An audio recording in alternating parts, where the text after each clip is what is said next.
একটা ছুটির দিন গৃহিণীদের জন্য অনেক কিছু। বাচ্চাদের স্কুল বন্ধ থাকায় বেশিক্ষণ ঘুমিয়ে নিলাম। ঘুম থেকে উঠেই ফ্রেশ হয়েই চলে যাই আমার শখের গাছগুলোর কাছে। প্রতিদিনের কাজের একটি অংশ হচ্ছে আমার শখের গাছগুলোর যত্ন নেওয়া। সকালে ঘুম থেকে উঠেই এই গাছগুলোর কাছে চলে আসি আমি।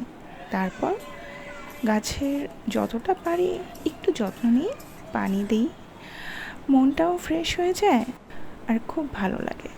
তারপর আর কি, শখের ঘরটাও একটু গুছিয়ে নিলাম।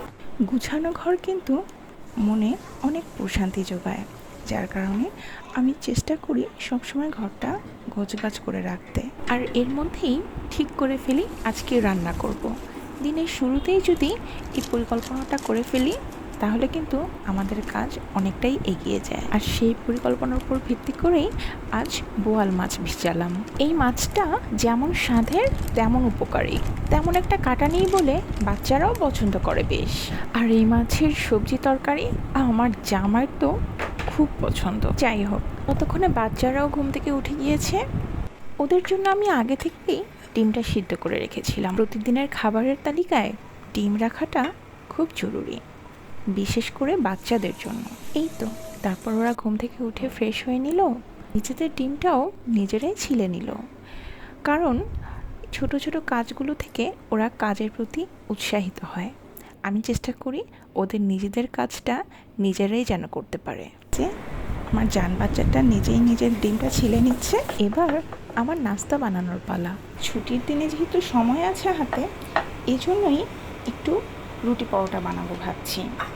আমার বাচ্চারা আবার পরোটা খেতে খুব পছন্দ করে। সকালের নাস্তায় পরোটা থাকলে ওরা নিজেরাই নিজের হাতে খেয়ে ওঠে। সে খাওয়ানো নিয়ে আর বাড়তি কোনো কষ্ট করতে হয় না আমার। যে মা ছেলে মেয়ে মিলে নাস্তাটা সেরে নিলাম, তারপর খাওয়া দাওয়া শেষ করে ওদেরকে নিয়ে একটু পড়াতে বসালাম। যত ব্যস্ততাই থাকুক, মা যদি বাচ্চাদের নিয়ে একটু পড়াতে না বসায় তাহলে কেমন হয় বলুন তো? হাজার ব্যস্ততার মধ্যেও বাচ্চাদের পড়ালেখার ব্যাপারে একটু হলেও সময় দিতে হবে। বাচ্চারা যখন পড়তে চায় না তখন ওদের রিনফোর্স হিসেবে বলতে হয় পড়াটা শেষ করেই আমরা খেলাধুলা করব। আপনারাও এমন কিছু টেকনিক খাটাতে পারেন, দেখবেন ঠিকঠাক ওরা পড়াটা করে ফেলেছে। তারপর পড়ালেখা শেষ করিয়ে আমার কথা মতো ওদের সাথে খেলাধুলা করলাম। এই বয়সেও বউ পুতুল খেলতে হয় আর গাড়ি গাড়ি খেলতে হয়, তাদের সাথে তখন নিজেকেও বাচ্চা হয়ে যেতে হয়। এই তো, এভাবেই কেটে গেল ছুটির সকালটা। বাচ্চাদের সাথে ছুটির সকালটা খুব সুন্দর করে পার করলাম, আলহামদুলিল্লাহ।